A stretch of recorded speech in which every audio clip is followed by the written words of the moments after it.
So one of my favorite parts of beekeeping is having my wife here. There's just something about her that's just a lot cuter than Tyler. But you know, Tyler, nothing against you, but I do prefer Amanda as far as, you know, good looks and all that stuff.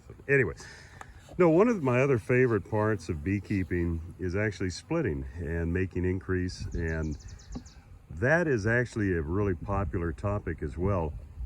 And here's a perfect example of a really simple way that you can split bees. So we had like 15 doubles that were left over in our home yard, and but they were good. They were good strength. And so all I did this morning was just come down and split them down into singles, set out the pallets ahead of time, and then we've got cells that just came in. I'll show you how those arrived. And so we didn't even worry about setting them in a different yard.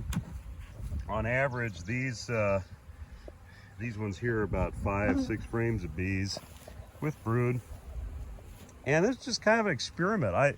Charles Linder, who actually designed these Pro Nuke boxes in Illinois, I was reading, he's got a series he's doing, the American Bee Journal, on commercial beekeeping.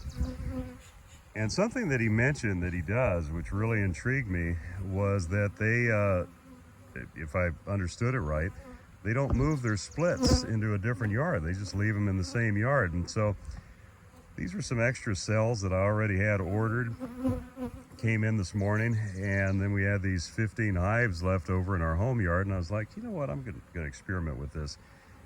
And I can't see why it won't work. As long as you've got a fair representation of brood and open brood, cap brood and open brood in both boxes, there's going to be young bees that stay with it. Your field force is most likely going to go back to its original location, but we'll see. We'll kind of do a little update time goes on. So now what we're going to do, Amanda's going smoking them all and just getting the lids off so that we can quickly place these cells. And I love the way these cells come in. Andy says he sells about 30,000 of them a year like this. Let's see here. Maybe use this as my working platform here. Excuse the videography here for a moment, but I'm sure you guys will find this really interesting. I love the way he packs these. Comes in with this foam, and then he packs in extra bees to help keep the cells warm. And then you just got the cells in these little protectors. And this is another thing that I just absolutely love about cells, is that, you know, it's the financial risk is so much more minimal than when you're actually buying mated queens. I mean, mated queens, and I'm not faulting the producers at all. I'm friends with a few of them.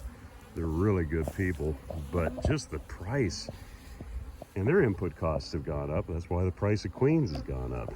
But it just gets expensive, whereas cells are usually a quarter of the price, if not less.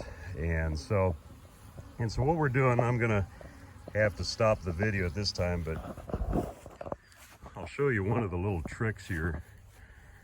You have your kind of standard type of hive tool. All I do, really easy.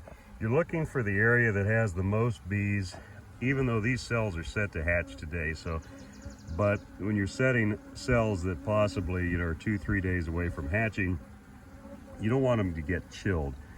And so, or early in the year. And so anyway, look for where the most bees are, take my hive tool, put them between the frame and twist it. And that space, let's see if I can do this here. Take our cell, set it like that, so it's more or less level with the rest of the frames, and we're done. That's it. The lid can go back on it. Some of you may be wondering, well, you know, how do you find where the queen is? So with these, we could take them and shake the bees down, put a queen excluder, and then, you know, then we know the queen's in the bottom.